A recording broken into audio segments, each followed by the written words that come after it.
Was that a bit too loud for you, Paul? Yeah, that was a bit loud for my old man ears. I got to figure out how to adjust the volume on that.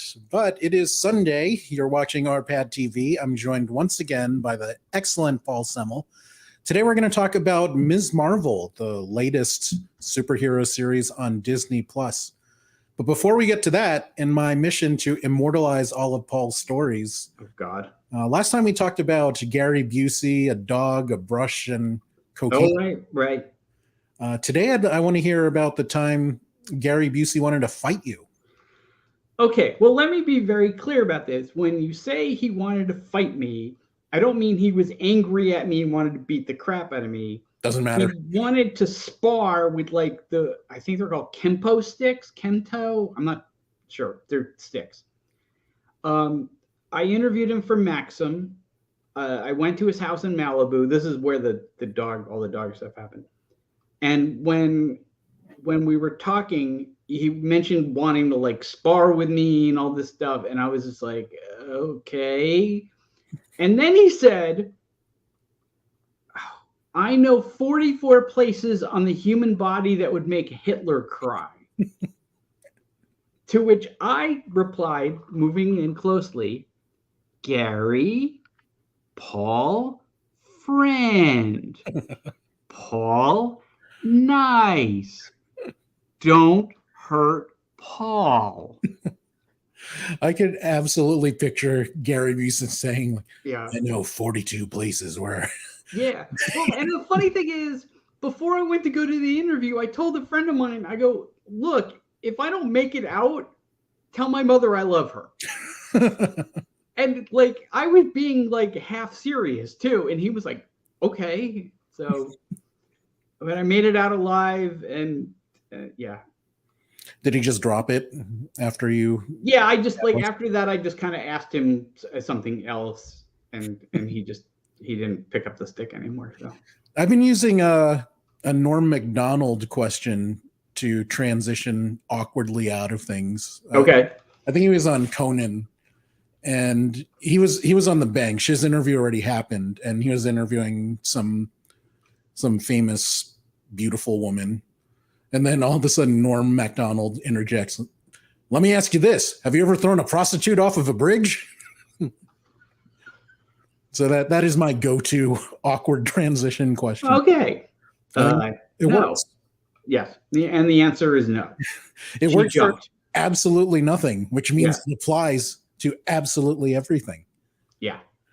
So awkward transition. Let's talk about Ms. Marvel. I found this show to be absolutely delightful. It is my favorite show out of all the Disney Plus Marvel shows. It is my favorite, slightly above WandaVision. Totally, I absolutely respect anyone that has a different choice because different works apply differently to different people. What did you make of Ms. Marvel? I'm on the same page with you. I would put it alongside Hawkeye and WandaVision as among the best of the Marvel TV shows. Although I don't think there's been as much gradation between them as there is in the movies. There isn't a Hulk level bad TV show. Not yet. Not yet. That could happen. But so far, at least among the Disney Plus ones. I mean, if you add in if you bring Shield and Iron Fist into the mix, then Iron Fist is your Hulk. Well, for me, the low point was Inhumans, which is the only one I've never even been able to get through all the way. And Agents of Shield, later on, once it got good once they incorporated scenes from Winter Soldier, but then after that it kind of went But among the Disney Plus ones, it certainly, It's funny that you brought up Inhumans because there is a tie-in with Kamala Khan in the comics. And I did watch all of it, but I kind of tried to erase it from my memory, like Rocky V. That didn't happen. Even the Hulk movie, sometimes I'm like, but that didn't happen. Edward Norton's Hulk, no. Never saw it. Even I did several times. What was it about Ms. Marvel that you found appealing or different? Well, I'm a big fan of the comic books, especially the early run on them by G. Willow Wilson. And I just find her to be an interesting character in the same way that like the early Spider-Man was interesting when he was still a kid and he was still trying to figure things out. And because it's been a long time since we've seen Spider-Man as a kid. Right. And even Miles Morales doesn't really go into I mean, even though he is a kid, he doesn't really go into as much of the teenagery aspects. But the other thing with Ms. Marvel, both in the comics and in the show, that is interesting to me is very much the relationship with her and her family, how that comes in. Added into that being the fact that she is a fan of these people. Yeah. Total fangirl. Yeah, and when we say that, we have to be very clear. To her, these are actually real people in her universe. Yeah. She's not a fan. Like, she's not a fan of the comic books, and that's why it's not like she reads Batman comic books and that's why she becomes a superhero. Like, she idolizes these real heroes in her world. Right. And that was a different perspective, both in the comics and in the TV show, that made it kind of interesting. Right. Like for an example, in the comics, she meets up with Wolverine and she's like, oh my God, I wrote this awesome Storm Wolverine fan fiction. Right. And, so she is a total fangirl of these people that are actual people, not characters in her world. Right. It's like being a big fan of that guy Sully who landed the plane and the Yeah, that would be weird.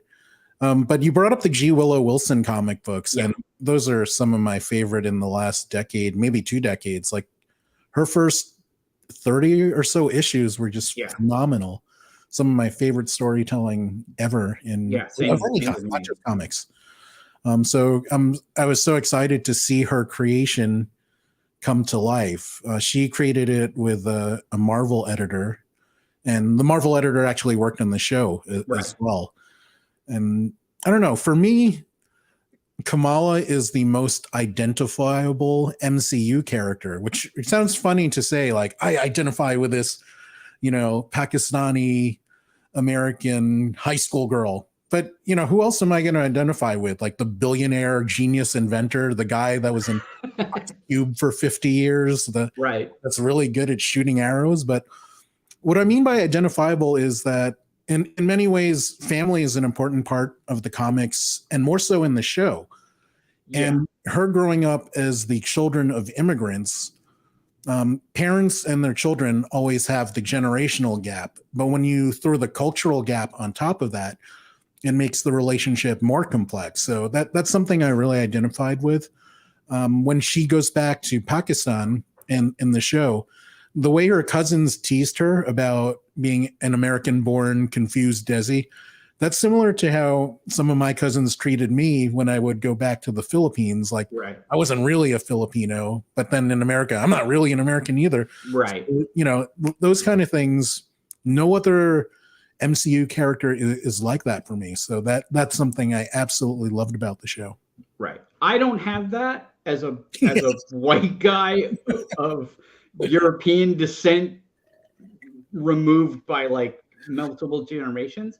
But what in a way, that's one of the things that I appreciate, was getting to see this culture brought to TV, and also seeing in many ways how it's, even though like the specifics are different, overall it's not that different. And this is one of the things that I hope kind of comes out about this show, is that if you come from a tight-knit family, especially one where religion is part of your family, you will identify with this show. Now, you might not get like the specific things that like taking off your shoes when you go to a mosque or something, but you will definitely like see yourselves in like things like the relationship between Kamala and her mom, and the way her parents are like overprotective of her and all this stuff. Great comment. I identify with Bon Jovi being a reason to immigrate. Hey, I'm a big Bon Jovi guy too. I know, Paul, you're more of a Springsteen guy. I'm going to say that because you're older than me. Yeah, except that I've never seen Springsteen in concert, but I have seen Bon Jovi. Interesting. Slippery When Wet tour. Wow. Yeah. Well, one thing I also have I have a deep love for South Asian people and culture in general, and this stems from a lot of things. In college, I just ended up randomly with 3 Indian roommates who changed my spice level for better and forever. So, just learning about their culture from them. Right. I may or may not have fallen in love with different South Asian girls, be it Indian, Pakistani, or Bengali. So, hello, Rupa. Hello, Manisha. Hello, Asika. I mean, I think that's one of the things that I was really happy about when the show started airing was you had all these people who are of Southeast Asian descent, especially Pakistani. But especially Pakistani people who were like, "Oh my God, I can't believe!" Like they were really happy at how accurate the show was, how spot on it was. They were like, "I can't," and it wasn't even like. It would be like if you were doing a TV show about New Jersey and you talked about Springsteen and Bon Jovi, but you didn't mention Southside Johnny. This went like that extra mile. Like there were things in the show that people were like, "Oh my God, I can't believe they talked about how this actor and how this movie was really, really good." Like, the SRK stuff. Yeah. Some people said they had mild, like small criticisms that. The Khans are a Pakistani family, and there is an exclamation that the father said, and be like, that's more of a North Indian thing than a Pakistani thing. But the person that criticized it said the representation was almost entirely accurate, but it was 100% sincere, which I think is the more important thing. They were respectful to the culture. Yeah. Oh, he's more of a Springsteen guy too, but respect where respect. I get it. I mean, they're both legends, I think, Springsteen and John Bon Jovi. I play guitar poorly, so I was always a Richie Sambora fan. Sorry, little Steven. Respect to you. My brother plays saxophone, so he's a Clarence Clemens guy. But yeah, both legends. Yeah. Now, getting back to the show, one of the things that I liked about it is how it integrated different aspects of the MCU and small subtle things, like those were the Stark drones in Far From Home, or based off of them. Right. When Damage Control fired up their weapons, it sounded like the repulsor rays that Iron Man had. When they were talking about Bollywood movies, they talked about Kingo, who is the character from Eternals. Right. So just having it just makes the whole universe seem more alive. I appreciated that they did little things like that. Right. Because it was otherwise up until the end largely like void of that. Like you didn't have like other superheroes turning up, and they didn't even talk about the snap at all, or like That's right. I mean there were little things here and there that they mentioned, but they didn't talk about it nearly as much, which is fine. As a Jersey guy, what did you think of their portrayal of Jersey City? It was good. It was really good. I don't think they shot there though. No, I don't think so either. Because there's a very famous, well-known street with that, like if they had shot there, they would have shot on that street. Aren't most of these Atlanta, except for Eternals did a lot of location shooting, but aren't most of these Marvel things Atlanta? I think a lot of them were. I think this one was Atlanta. A lot of them seem to be Atlanta or Australia. Yeah, that's right. The Thor was Australia and New Zealand, but I mean, you have a director that's Kiwi and lead that's Aussie. So yeah, but I think there's like there's like a big studio down there, like a really big soundstage in Australia now. Or like on par with like the one in England that they used to shoot the James Bond movies. There are really a lot of government subsidies for the arts. Yeah. Well, yeah. I mean, I think Australia and New Zealand saw what happened after Lord of the Rings and were like, oh yeah, we need to get in on this. And Atlanta too. I mean, Atlanta's been pushing hard on that TV stuff. Oh yeah, big time. Now, can you tell people about Jersey City? Like for me, it's one of the most, it's my favorite part of New Jersey. As a New Yorker, I like to shit on Jersey as much as I can. Right. I absolutely love Jersey City. It's unique, and the different communities. There's so many different ethnic enclaves there. It is. And it's grown quite a lot in the last 20 years because when 9/11 happened, you know, a lot of businesses moved to Jersey City temporarily and ended up staying. And they've really been rebuilding that whole, they gentrified a lot of that area and they rebuilt that area. Also Hoboken, which is right next door. Right. You know, it's become, people sort of joked that it's like the 6th borough or 7th borough. I'm not sure where we are in the count on that, but that's kind of the vibe that you have, because it's literally like a 20-minute train ride. Yeah. Yeah. You know, you hop on a train in you know, Penn Station and you're in Jersey City or Hoboken, you know, inside half an hour. So, well, as someone that grew up in New York, I would happily trade Jersey City for, you know, Staten Island. That's all you guys take Pete Davidson. He's one of you guys now. Yeah, Staten Island is kind of more Jersey stereotype than kind of is. Yeah, sometimes it's more Jersey than Jersey. Yeah, yeah. But Jersey City has. I've been to obviously the South Asian neighborhoods there. There's a really big Filipino population. Puerto Rican neighborhoods, you know, different Latino, different Asian, different South Asian neighborhoods, and it blends together quite beautifully. Yeah. Well, it's funny because every time I talk to my mom lives in Jersey still, in a town called West Orange, which is not far from Jersey City. And every time I talk to her, she brings up a different restaurant she wants to like go to when I come back, and a couple of them are in Jersey City, like some Indian restaurants that she very much wants to go to and whatnot. And we used to go all the time to Hoboken to different like ethnic, you know, different like, you know, Indian and other restaurants there as well. So now I want to talk about some of the changes that the show made from the comics, and there are a ton of them. Yes. A lot of them that I understand because it's a different format.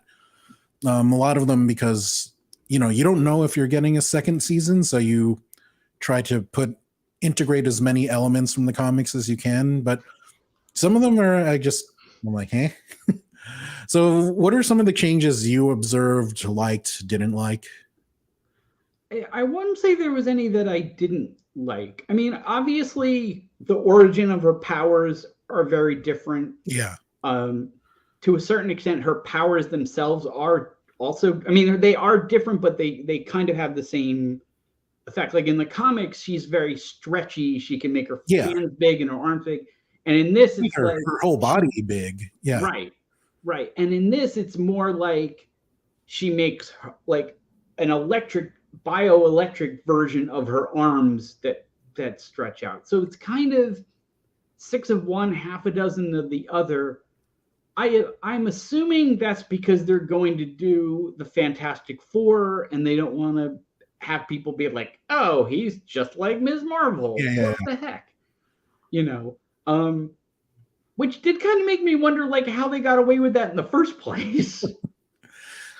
I think it may be when the Fantastic Four were kind of persona non grata. Yeah, at the time, they were not pushing Fantastic Four hard in the comics. They were trying to forget about X-Men as much as possible because that's when Fox still had the movie rights. Right. So there was an executive there. I forgot what his name was. Most people hate him. So they were pushing Inhumans. They were trying to make Inhumans as popular as the X-Men in the comics. Oh. So they did this big event with a Terrigenesis bomb. It created all these new heroes, such as Ms. Marvel. But now that the X-Men are back in control of Marvel, the X-Men movies are back in control of Marvel. Right. They're kind of reintegrating that stuff. Right. Okay. Yeah. I mean, the one thing I will say that I liked in the show, even more than in the comics, was how much they went into the culture. How much they went into Like, and that's a function of the story of what those, what the risk gauntlet actually is and what it comes from and whatnot. And it was actually one of the things that I thought was really interesting was all the stuff about partition. Yeah. Which I didn't know anything about. I don't think a lot of people watching it knew anything about. And in fact, even the people who were in the show have said that it was not something that they talked about with their families a lot. Yeah.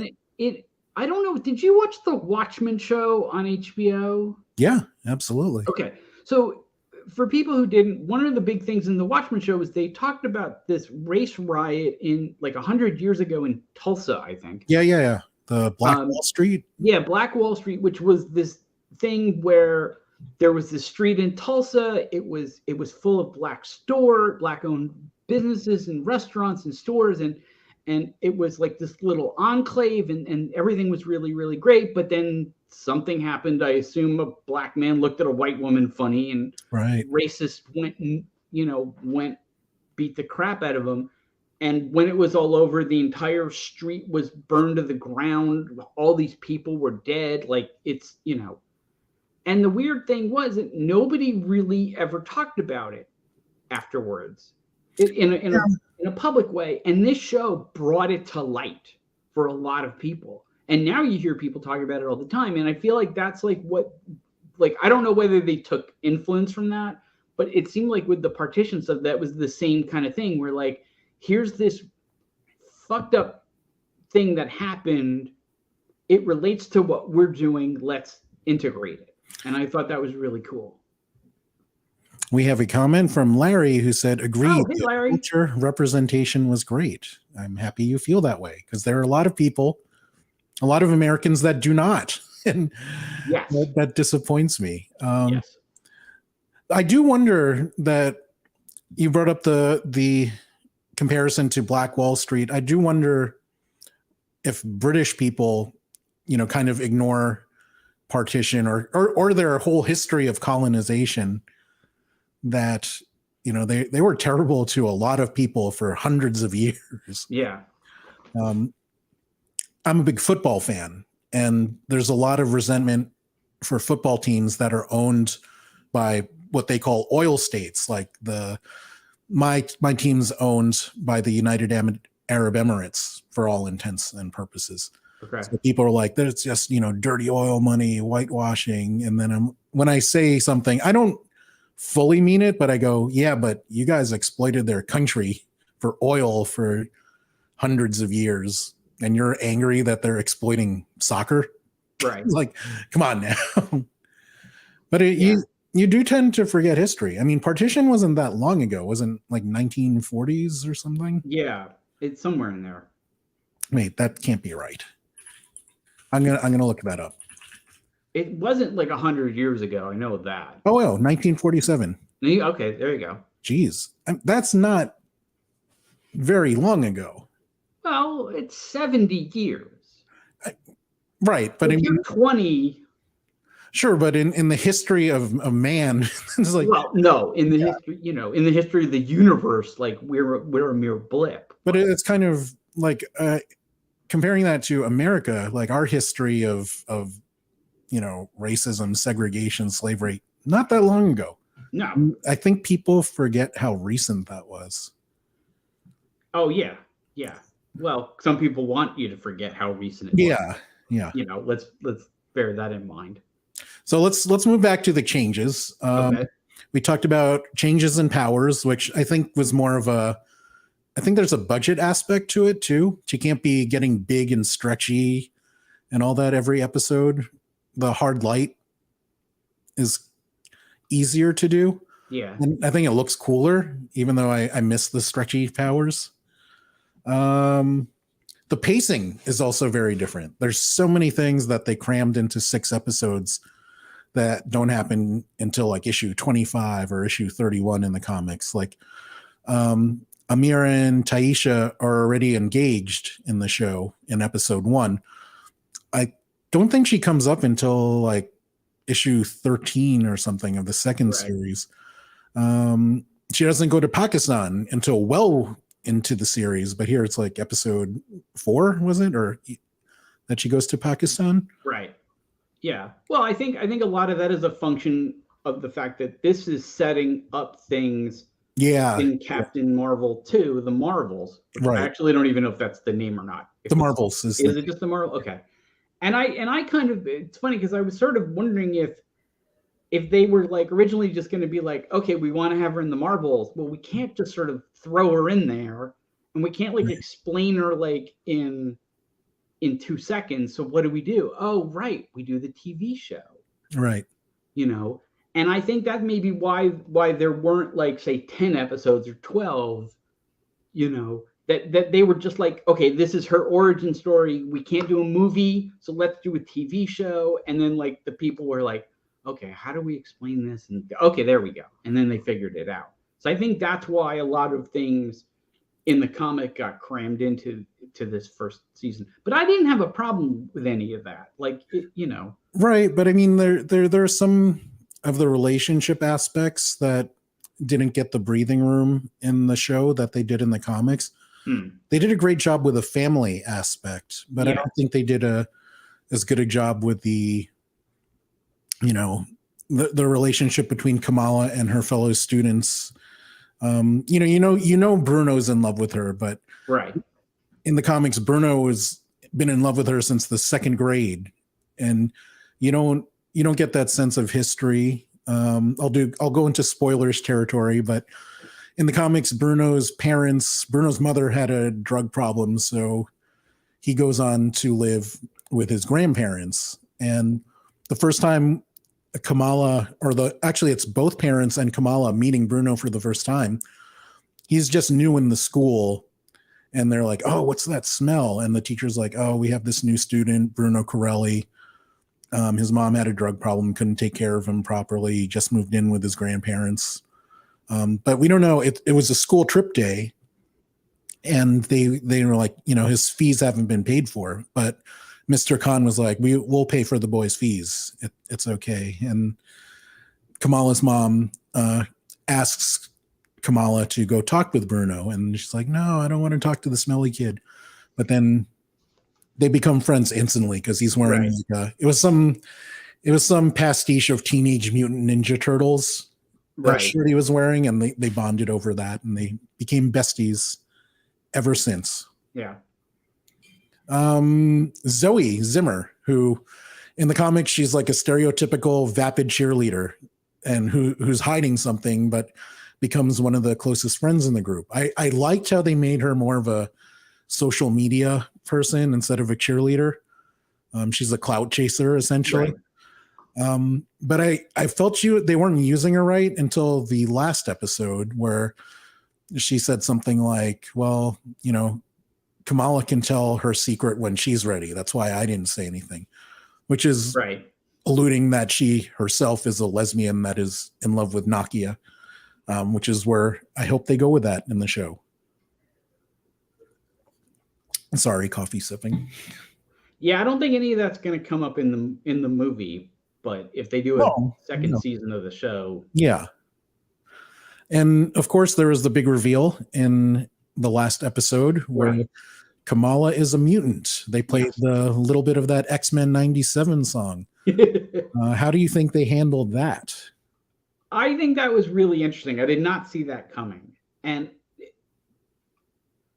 you know, and I'm sure that there are Inhuman fans out there that are like, really like mad about that, but like, no, do you think they're a fan of the show or the comics? The comics. Okay, yeah. I can see that. I mean, I'm sure there is a fan of the show out there somewhere, because there's a fan of everything.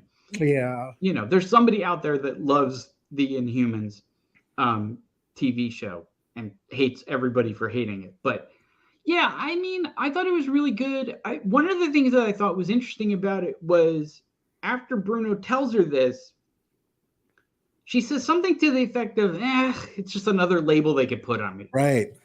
And it seems like a throwaway line, but it made me think that when they finally get to the X-Men, and we don't know when that's going to be, it seems like they're not going to avoid the racial, sexual what have you, identity politic aspect of the X-Men, which is a huge part of it. Oh, absolutely. And that was something that I was a little worried about, because there's been things in the past that they've kind of glossed over.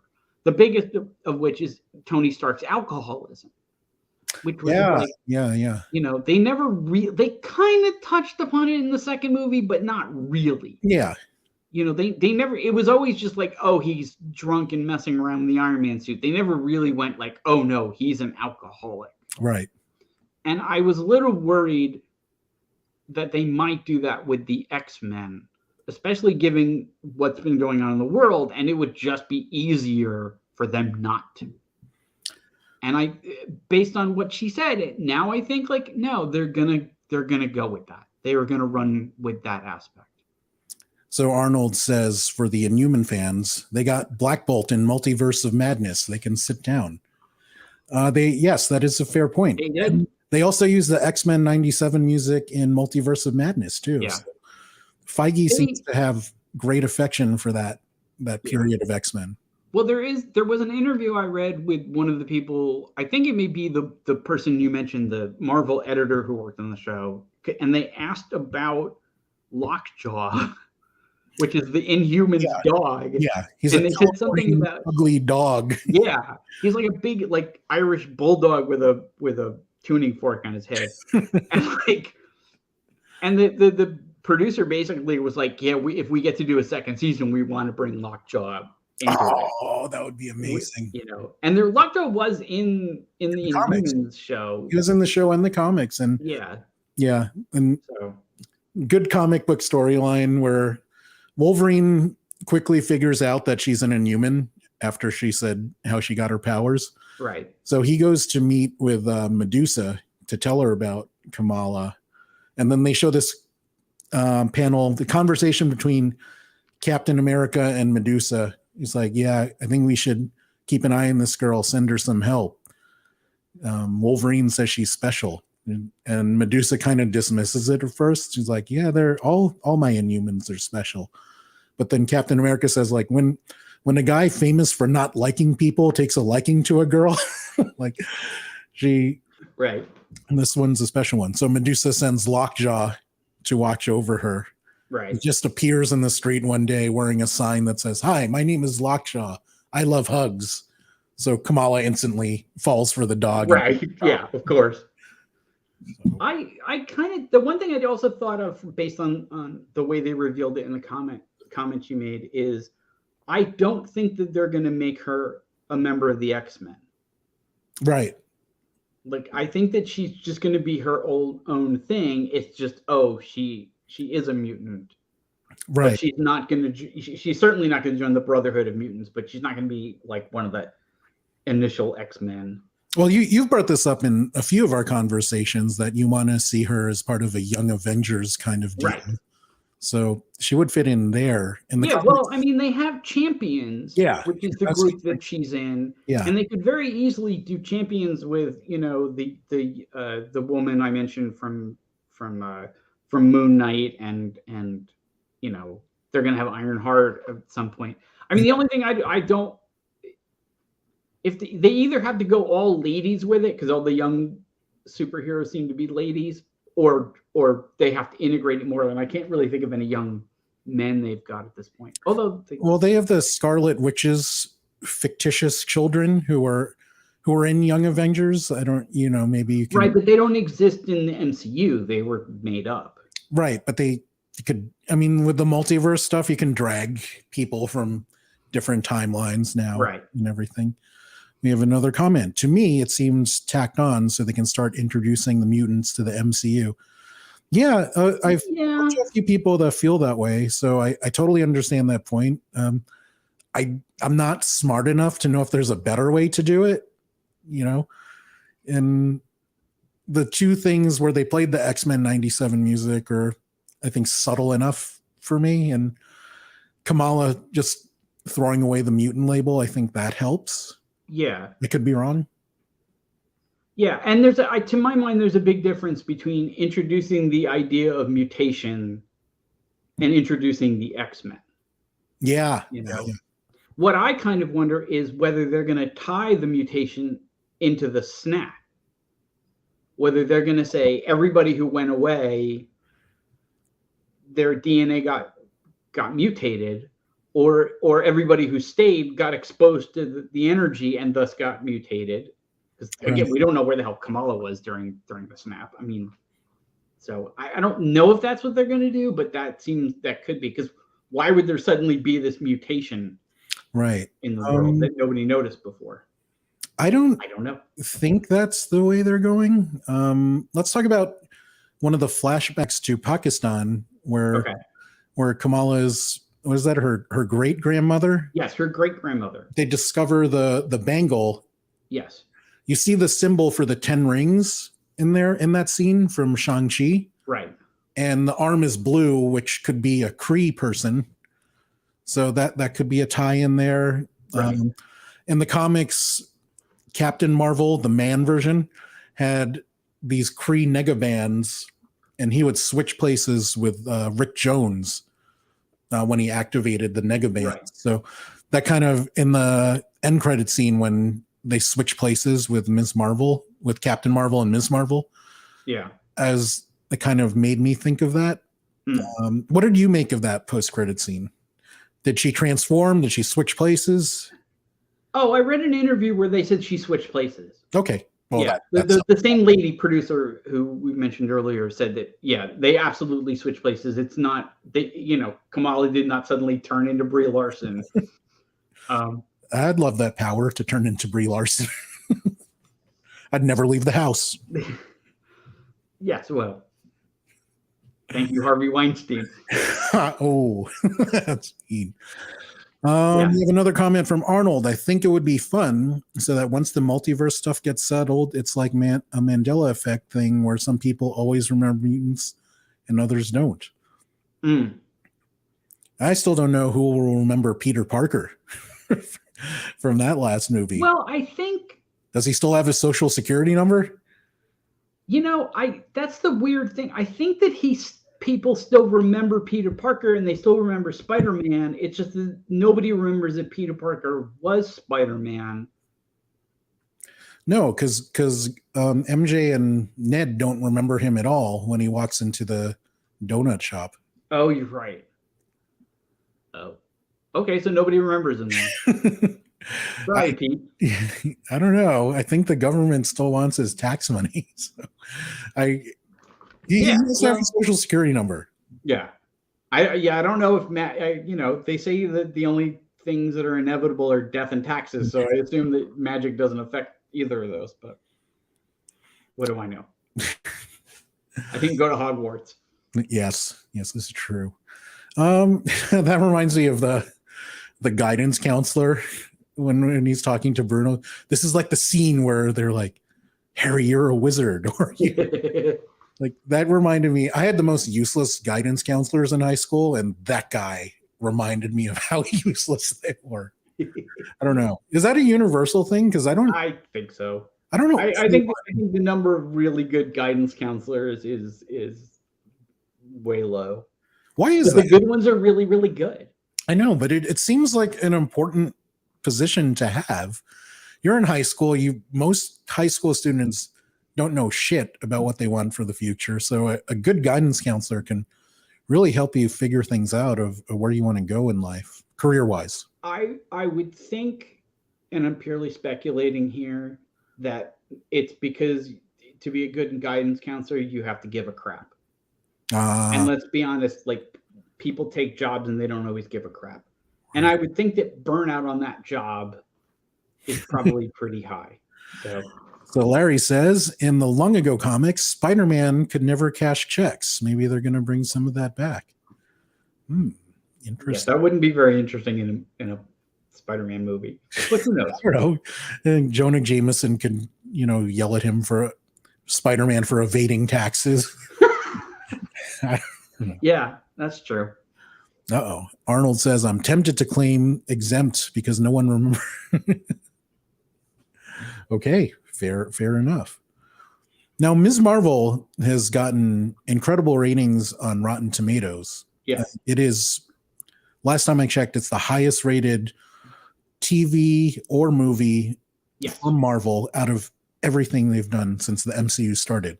Yeah.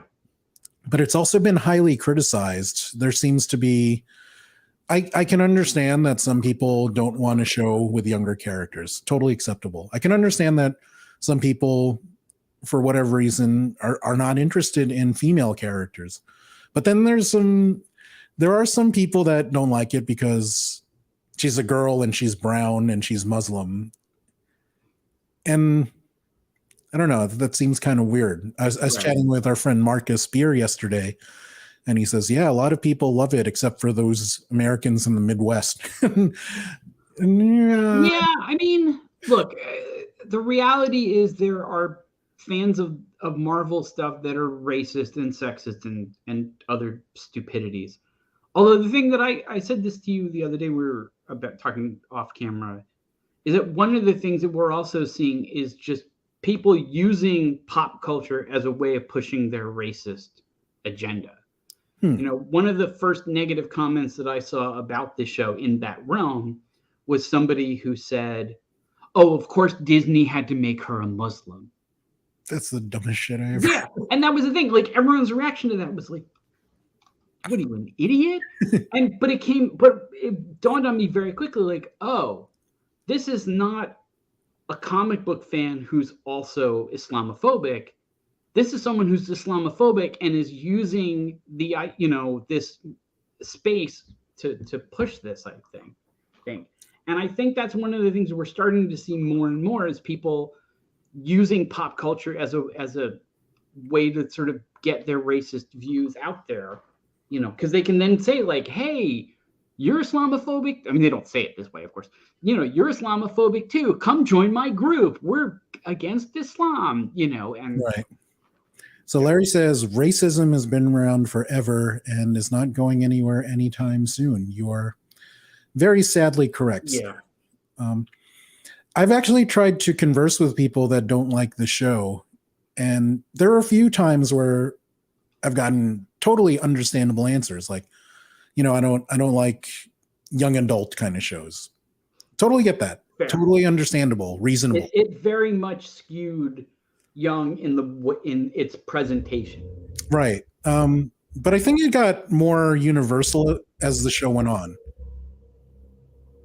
Like the first episode had more of her sketch drawings and the graphics and everything. Right. And once they leave the high school to go to Pakistan, then it didn't feel kiddie to me. No, that felt much more aged up, but yeah.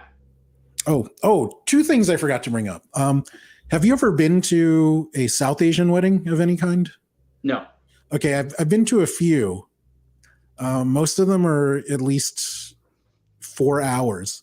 So they didn't put that part across. But, the dancing, the whole tone of it, the plonking of the heads. And right. So that stuff was very cool to see. Yeah. We have no idea how long that wedding would have gone if like. Yeah. Oh, that's true. The clandestines. Yeah. They kind of crashed it. Yeah. And I loved in the flashbacks for Kamala's great-grandmother and great-grandfather, they got two famous Pakistani actors, and I thought they crushed it. Yeah. The great-grandmother is hot. She's just a stunning woman. I'm like, hello, Granny. Yeah. What did you think of the clandestines as villains? I don't think they were great villains, but they were kind of... They weren't great villains. They certainly weren't Thanos-level villains. But they worked for this. And they worked for bad guys who were going to come in, do something, and then you're never going to hear from them again. Advance the plot and fuck off. Yeah. Gotcha. You served your purpose. It's enough of you. Yeah. Okay, I kind of took us away from the criticisms of Ms. Marvel. No, I did that. My bad. But a lot of the people that don't like Ms. Marvel haven't been able to articulate it. They just said, oh, I hate it. It sucked. I'm like, okay, well, why do you think it sucked? And maybe this is dumb of me for trying to understand them. Probably. But I ask why too many times in too many situations. Our friend Ray Carcillo has this excellent podcast called Geeks Who Like Sports. So they talk about stuff like Ms. Marvel in addition to the New York Yankees. I was having a conversation with somebody in his community. Let's call him Racist Pete. He just kept saying, "Oh, it was awful. I hated the show." And I kept probing, like, "Hey, here's why." And he asked, "Why is everyone going gaga over this show? I totally don't get it." So I gave him reasons why. He totally ignored them. He just saying kept going on how much he hated it instead of explaining, reasonable points of why he didn't like it. And to me, at best, he just can't express himself well, or he is not putting enough thought into why he hates it. Right. And at worst, Racist Pete, he says he's baffled about why he's being accused of being a racist. I'm like, maybe you are racist. I mean, you dismiss other opinions. You don't try to see different perspectives. So at best, you're a dick. At worst, you're a racist. I would go a different route. Okay. I think he may not be racist, but he may be prejudiced. Now, I draw a distinction between those two words, and it's the same distinction I draw between hate and dislike. Oh. And what your comments about him made me think of was when Barack Obama got elected president, there were a lot of people who were like, I don't know, there's something about him I just don't like. And when they would talk about it, like, what I realized was, okay, you're not racist. You don't hate black people. You wouldn't reenact slavery or throw them all out of the country or whatever. But you're prejudiced. It bothers you that there's now a black man in a position of power over you. Obama's black? I thought he was an Arab socialist. Well, there's that too. Oh. And so I wonder if maybe that's what you're getting from Pete and other people, is not that they're Islamophobic. It's just something about them. There's a prejudice there. That again, it's not hate, it's dislike or discomfort. Somebody else said, racism is a spectrum. Sure. Maybe that's what we're talking about. Yeah, that seems reasonable. But because don't forget, there's people who are not racist, but they do buy into stereotypes about people, even positive ones. They'll be like, "Oh, Jews, they're really good with money," and it's like, yeah, okay. Well, don't you have a space laser or something? I heard that's what you guys do. Yeah. But it's Christian. It's got a big cross on it. I didn't get one of the Jewish ones. They were sold out. Oh, we have another comment. Prejudice Peter Parker, the new direction. I think that's more something you'll see. You'll see a pastiche of racist Peter Parker. That'll be in Fox when Fox launches their own version of Marvel's What If. So the thing that bothered me about Racist Pete, I don't care if he's racist or not, honestly. I just don't like that he won't own up to whatever it is he's feeling. Like, I hate that he just says it sucks and it's awful instead of I don't like it because. And I use this example a lot. Like, I don't like Halo. I don't like those games. Okay. I generally don't like sci-fi as much as fantasy, but I would never say Halo sucks. I would never say Halo is awful. I understand the quality and the hard work that went into it. I understand why the game is popular. It's just not something I like personally. Right. And if you say that about Ms. Marvel, it's not for me. I don't like the tone. Totally understand. But if you just say it sucks and don't give a reason for it, then maybe you suck because you can't articulate yourself. Like, maybe Racist Pete is just stupid Pete. Yeah. Or inarticulate Pete. Now I'll just say he's a dumbass. Yeah. I'll see that. Oh man. So I don't know. Do you think this will make Marvel shy away from other shows with a non-white character, non-white, non-male lead? Right. Okay. So I read an article and it said that Ms. Marvel got the lowest ratings of any of the Marvel TV shows on Disney Plus. But it has a massive following among young viewers and viewers of color. What I hope, though, is that the people at Disney look at it in context. It is one of the only Marvel shows to not have actors and characters from the movies. Yeah. You know, great Wanda, obviously, Vision, you know, Falcon, right, etc. Even What's If had characters in I mean, it's the last, you know, that's the last time that Chadwick Boseman played Black Panther was in what? That's it. The only other show that falls into that category, of course, is Moon Knight. But Moon Knight has Oscar Isaac, you know, from Star Wars. Oh, Dameron. Yeah. So it makes sense that this show wouldn't do as well. What I hope is that Disney looks at it in context and goes, okay, it didn't do as well. It was never going to do as well. You know, if we had done an Iron Man show, that show would have done amazingly. If we, you know, if we had done the Pepper Potts show, it wouldn't have done as well. Right. The other thing so I hope that Disney looks at it in that context. I also hope that Disney realizes that there are, more than I think any other show, there are a lot of places where this show could get a second life. I think that you're going to see this show come back when the trailers for the Marvels come out. Right. And when the second trailer comes out, and in the week before the Marvels come out, and the weeks after the Marvels come out, and then again when the Marvels comes to Disney Plus. I really hope it gets a second season. I will be heartbroken if it does not. If it doesn't, it's because they have larger plans for her. I don't think they're going to give up on her. I don't think they're going to do, because look, the other thing that I haven't seen, like I said, they said that the ratings for this were the lowest of Marvel TV shows, but I don't know what those ratings were. They could be still really, really good. You know, it could be like all the other shows got 8s and this one got a 7.5. So, or whatever the metric happens to be.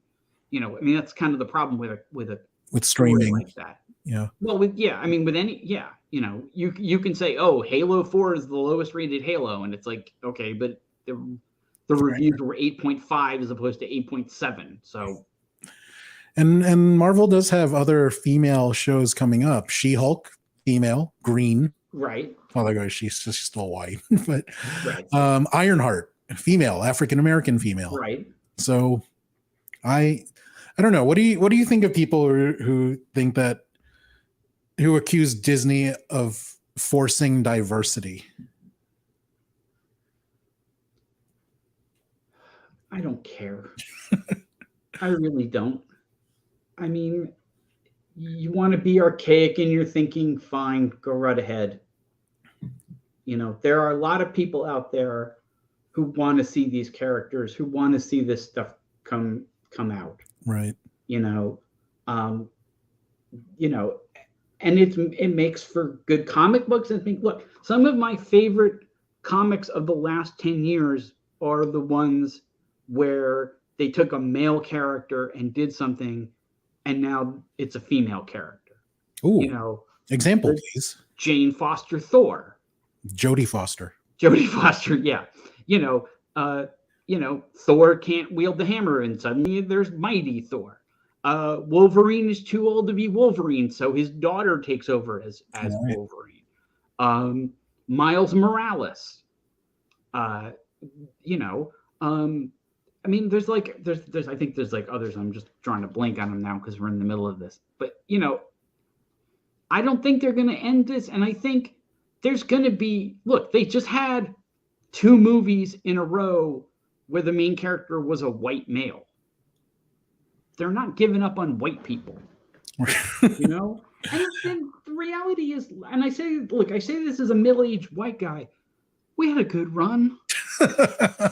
We we can give some room to other people. It doesn't diminish us. So Larry says, trying to expand your audience just makes good business sense. Yeah. Yes, absolutely. Yeah. And I mean, I would be willing to bet. These were his like Aladdin though. I'd be willing to bet that Ms. Marvel, I don't know whether it started showing in other countries, but I'd be willing to bet it does really well in other countries. Yeah. You know? Maybe not England because they're trying to forget that whole partition thing. No, but there's a lot of Indian people in England. There are, yes. You know? And it's funny. I had this conversation with Chris Kohler, or Chris Kohler was schooling me on the origins of Japanese curry. And it's actually stems from English curry, which is kind of different from Indian curry, but it was okay. It was the curry that Indian immigrants in England kind of British sized to make it appeal to the people in England. Oh. And the Japanese took that as the basis for their curry. Speaking of curry, brings me back to Zoe Zimmer, who in the comics, she once said something like, Kamala, can you go away? You smell like curry. And there was a lot of Islamophobia in the comics within the school that did not get shown in the show. I mean, you had that stuff with damage control. Right. That woman, Deaver, she was horrible. When she stepped into the mosque with her shoes on, I was like, yeah. A lot of my South Asian friends they just made them really uncomfortable. Yeah. That she would do that twice. Right. I think if it was more than 6 episodes, you could have gone into that. But I think they had to make a choice, and they were like, you know what? Let's leave that out. Yeah. And that can always come up later. Did you like that it was 6 episodes? Like I could have gone 10 and been happy, but I love these characters and the story. I mean, whatever they felt they needed to do to tell the story properly. You know, it's like when Stranger Things came out and like that last episode was like 2.5 hours or something like that. Like everybody was like, oh my God, like how can they make it to an hour? And then you watch it and you're like, yeah, I would have watched, if they'd split it into 2 or 3 episodes, I would have watched all 3 in a row anyway. So what's the difference? You know, like whatever they felt. And I get the sense from Marvel that they plan everything out ahead of time. Like all the scripts are written and then they go, oh yeah, okay, you know, we really need like a 7th episode. Yeah. And they also don't seem to be constrained with time. Like they seem to want everything less than an hour or so, but like, if need be, they will.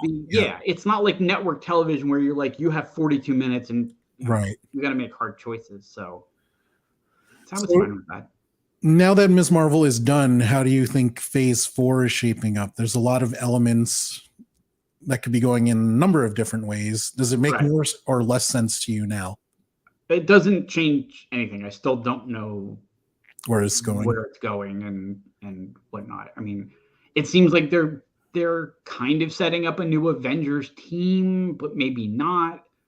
You know, it'll be interesting. I'm very excited to see the scene where Kamala meets Thor and like, just you know, the other character. Girl. Yeah. That's going to be fun. And when she meets Deadpool, that's going to be nuts.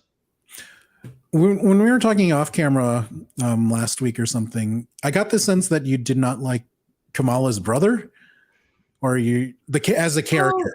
I mean, he's in the show. He starts off as being a bit of a dick. I didn't get that at all. What makes you say that? I mean, he seemed like, because he came across as very much like no, you're Muslim, you have to do this, and you know, he.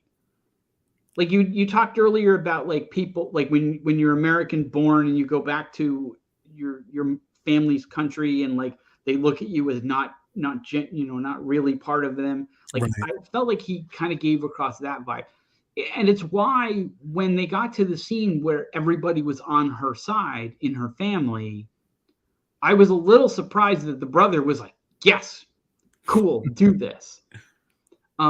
In fact, it's funny because the one thing that I thought of with the show that I would have done differently is I wouldn't have integrated the part where I think his name is Cameron, where he gets the powers as well. I would have just not bothered with that. And what I would have done instead is I would have had a sequence of scenes where she gets the uniform from her mom and you see her go out and stop crying. Right. Because what that would have done is then endeared her to the community. And it would have then made the ending part where, right, and then have like Damage Control chase after her and go to you have the whole part with the school. And then that's why everybody comes to come save her. I mean, they kind of did that. They kind of said like, hey, remember the superhero that helped that kid who fell? Yeah. She's in trouble. I wish they had sort of strengthened that by having more scenes of her helping the community, and then cut to the scene where she sits down with her family and they're like, oh yeah, your mom already spilled the beans. And then the brother's like, we're so proud of you because you're helping the community. I did love how Amir teased her about, he's like, oh, did you mean to drop that kid and break his ankle, or was that a game time decision? That was hilarious. So taking a step back for a second, we have a comment from Arnold about episode length. I'm not sure, but does episode length make a difference for the category of Emmy Awards you would be up for? I actually have no idea. I think that no, I don't believe so. I know in movies, there's a certain point at which you go from being a short film to a movie. Right, right. And I don't know what that number is. I want to say it's like 44 minutes maybe. But I don't think they have the same thing in TV. Like, I don't think they do. I don't think so. I mean, because they don't have like a separate category for TV movies in the Emmys. I don't believe. So 72 minutes, I believe, is the cutoff. Isn't? I don't know. Okay, maybe they do have a category. That sounds good. Movies. I don't know. We talked about story, a lot of broader points. We have not talked about any of the actors yet. And that's a big oversight on our part. What performances stood out to you? What did you love? I thought the cast of this show was absolutely fantastic. I love Iman Vellani. Yeah. I've seen her do a bunch of interviews as well. She is just a delightful person and is so that character, because she is a Marvel fangirl who got this gig. Yeah. And apparently has been just milking it for all it's worth. Like she tells this fun story about how they were filming at the same place where they were filming Spider-Man, and she basically convinced the security guard to let her go and meet Tom Holland. Yeah. And Benedict Cumberbatch, because they weren't supposed to because of COVID. They were supposed to be separate. That's right. But like they did something there.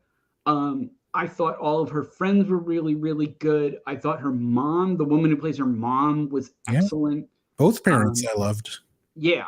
The dad was really, really good. The mom had more to do, so but she was really, really good. I mean, the whole cast was just really, really spot on. I thought the cast was phenomenal. I loved how they made it so that her mom gave her the costume, her dad gave her name, and they were more family oriented.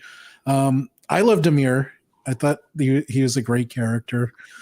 And out of her friends, I loved where they were going with Nakia and just her storyline of being a Muslim woman. Yeah. And dealing with the sexism within her community, but also feeling like an outsider at the school. And I can't wait to see more of her. Interesting tidbit. The actors that play Kamala and Nakia are the same age, but Iman Vellani looks much younger than Yasmin Fletcher. But that's how some kids develop. So that totally makes sense. And the woman, Yasmin, also a huge Marvel fan. And in fact, ended up playing the character who was her favorite in the Ms. Marvel comics, which,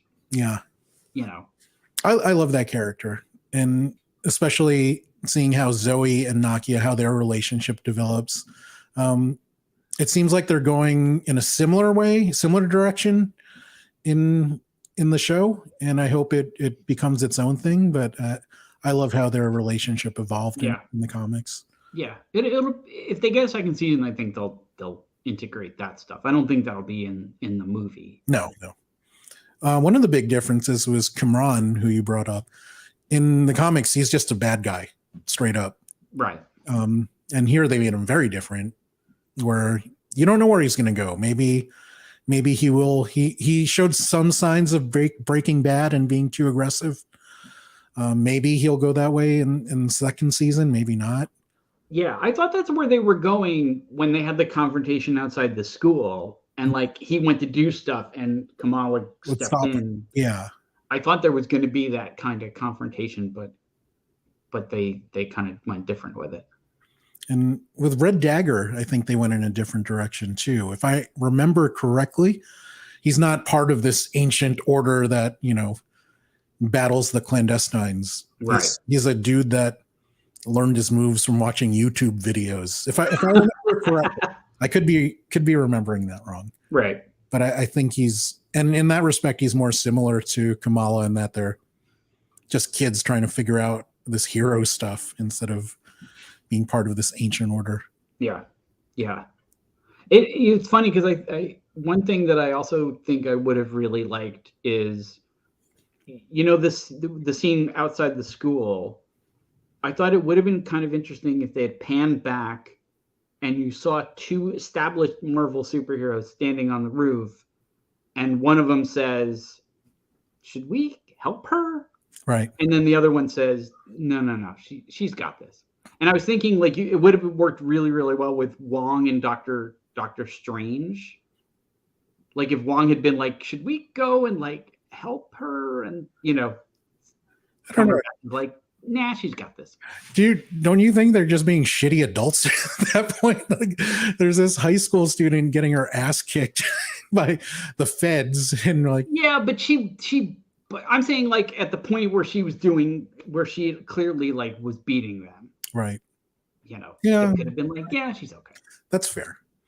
Bruno kind of gets his ass kicked throughout the series. In the post-wedding fight, he gets his wrist broken or something. Right.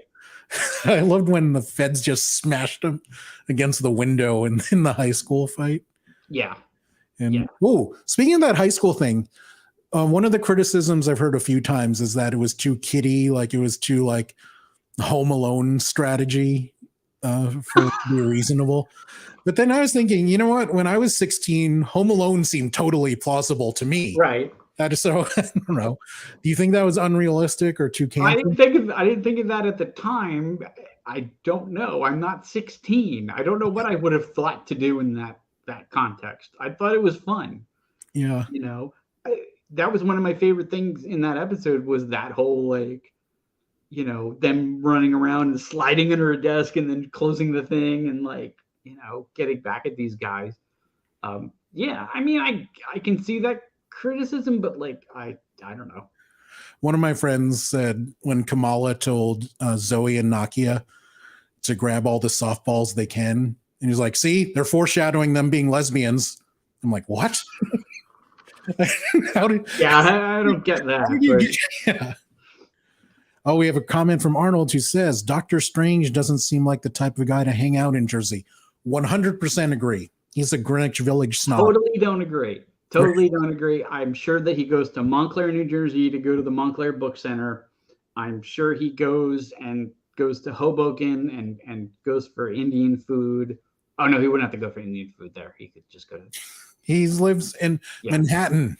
Yeah, he lives like 4 blocks from Curry Row. So but there's other food there.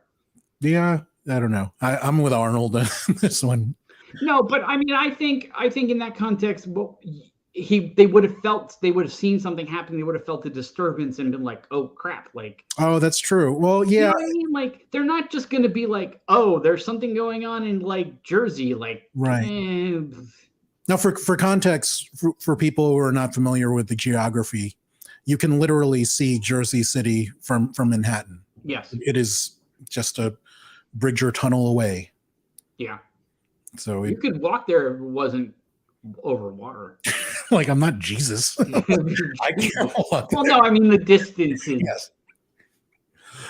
Okay, so what do you hope for season 2 of Ms. Marvel? Should we be lucky enough to get it? It's difficult to say because I don't know what happens in the Marvels. I mean, I would like to see her. I'd like to see something where she's protecting the neighborhood and doing that kind of stuff and being sort of your friendly neighborhood Ms. Marvel. Yeah. I want to see more, of her interactions with the family and more of the cultural stuff and her friend and dealing with the mosque and all that kind of stuff. I think I'd want it to be a smaller story as opposed to she's an Avenger and she's fighting Thanos or Galactus or whatnot, Yeah, I love the scope of her story and that it's contained mostly in Jersey City, but when they go to Karachi for an episode and a half. Yeah. I like that it's not a global, universal, shattering thing. Yeah, it doesn't have to be, this, like you said, earth-shattering thing every single time. You could just do sort of a small story. I mean, if they had time to do a second series before the movie, I almost think that would be better, where you could see her growing into her powers, and then she goes and does whatever it is she's doing with Captain Marvel. Right. But alas, we do not have time. Partially because COVID really screwed everyone's schedule there. I think the Marvels is Q1 or Q2 next year. Something. Yeah, like May. Okay, yeah. End of May, I think. I think it's end of May. I'm excited for that because I think it goes. I looked it up, and it goes like Black Panther's at the end of this year, and then Ant-Man's the beginning of next year. Oh, I forgot about Ant-Man. That's right. Quantumania. Yeah. Okay, I'm looking forward to that. I think Paul and I are going to wrap up unless we have any questions from the audience. Speak now or forever hold your peace. Going once, going twice. Okay. Well, Paul, thank you for joining me. Anything going on your website that you want to promote? paulsemel.com. Tons of great content there. I am in the process of working on a review of that cat game Stray. Okay. For depending on when you watch this, it'll be up on Monday, so either tomorrow or yesterday or whenever. And then just the usual June 18th. June 18th in the morning. And then just got a ton of book stories coming up. I mean, like the stack is like that thick right now of future stories about books, because I like it to read. Yes, you like big books and you cannot lie. Other brothers cannot deny. So please check out Paul's website. There's so much great content there. paulsemel.com. If you have any questions you've thought of, send Paul a question on Twitter at paulsemel.com. And be sure to subscribe. It really helps. Please, if you subscribe to my YouTube or my Twitch, Paul will live for 1 year longer. This is scientifically proven. And I actually don't know when the next episode will be because I'm flying off to Seattle soon for Pokemon Go Fest, where my friend from Sony and I are flying up to Seattle to play Pokemon and hang out with our friends from Nintendo and Microsoft because we're giant nerds. But thank you for watching, and we will see you next time.